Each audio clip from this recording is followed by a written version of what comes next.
Le Premier ministre Jean-Michel Samaloukonde Kyenge a échangé ce vendredi 30 avril à son cabinet de travail avec un groupe des députés nationaux de la province du Sud Kivu autour des questions sécuritaires dans cette partie du pays. Comme il a dit lors de son discours-programme devant les députés nationaux, le chef du gouvernement a rassuré ses élus de sa détermination à prendre les mesures qui s'imposent pour éradiquer l'insécurité tant dans le 2 Kivu que dans la partie nord-est et dans le Tanganyika. Et nous sommes contents puisque nous avons été reçus par son Excellence le Premier ministre, où nous avons parlé essentiellement de la paix et de la sécurité chez nous, dans notre province qui a beaucoup souffert. C'est plus de 25 ans que nous sommes sous la guerre. Donc des enfants qui sont nés là-dedans ont grandi, sont devenus majeurs toujours sous la guerre. Et ce matin, nous avons essentiellement épinglé les causes de cette guerre-là et qui sont les mandataires de cette guerre-là. Nous avons été très contents puisque avec les échanges qu'on a eu avec lui, nous avons trouvé quelques pistes. Comment il faudra le faire pour éradiquer cette guerre-là ou cette insécurité qui sévit dans notre territoire depuis tous ces temps-là.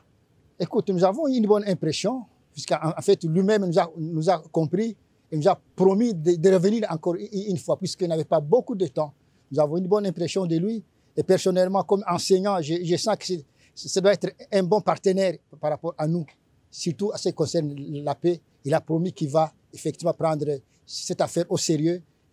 On a demandé qu'il y ait changement des éléments de sécurité chez nous, puisqu'on sentait qu'il y avait un manque d'autorité de l'État. Là, il a promis qu'il va agir le plus tôt possible. La pacification de l'Est du pays, en particulier à Beni, à Butembo, en Ituri et dans le Nord Katanga, est une urgence nationale. Le gouvernement entend mobiliser tous les moyens requis pour éradiquer tous les groupes armés et mettre fin à cette crise sécuritaire sous l'impulsion du président de la République, commandant suprême de forces armées. Dans cette optique, aucune option ne sera exclue, y compris celle de la proclamation par le chef de l'état d'urgence sécuritaire dans toutes les zones en proie à des violences et aux conflits armés, avec comme conséquence notamment le remplacement de l'administration civile par l'administration militaire dans les dites zones.